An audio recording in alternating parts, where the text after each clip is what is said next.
तो क्लास 9 के चैप्टर 9 अध्याय 9 समांतर चतुर्भुजों और त्रिभुजों के क्षेत्रफल।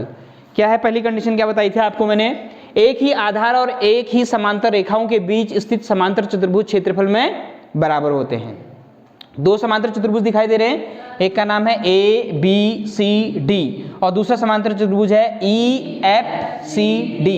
ये दोनों जो समांतर चतुर्भुज हैं, इन समांतर चतुर्भुज एक ही आधार है, आधार कौन सा इनका, डीसी दिखाई दे रहा है, डीसी कॉमन है और समांतर रेखाओं के बीच बने हैं, दो समांतर रेखाएं हैं ये, इन दोनों के बीच बने हुए हैं। तो ऐसे समांतर चतुर्भुज जिनका आधार एक हो और दो समांतर रेखाओं के बीच बने हों, तो उनकी जो एरिया होगी वो क्या होगी, बराबर होगी, क्षेत्रफल उनका क्या होगा, बराबर होगा। अर्थात कहने का मतलब क्या है, area of A B C D जो पैरेललोग्राम है उसके एरिया इज इक्वल टू होगा area of E F C D. तो दोनों समांतर चतुर्भुजों का क्षेत्रफल बराबर होगा। और समांतर चतुर्भुज का जो क्षेत्रफल होता है उसका सूत्र क्या होता है, आधार गुणा ऊंचाई, यानी बेस इनटू हाइट।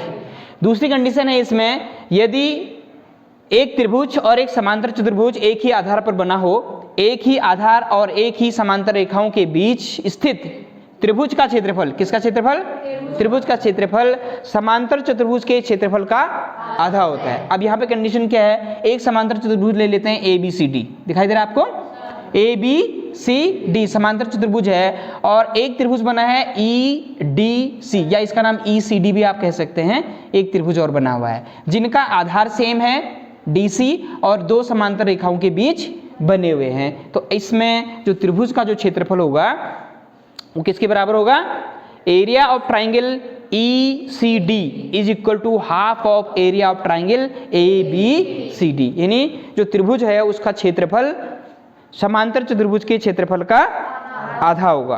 तो ये इंपॉर्टेंट दो थ्योरम है, आप इसको याद रखेंगे तो प्रश्नावली बनाएंगे हम आगे की।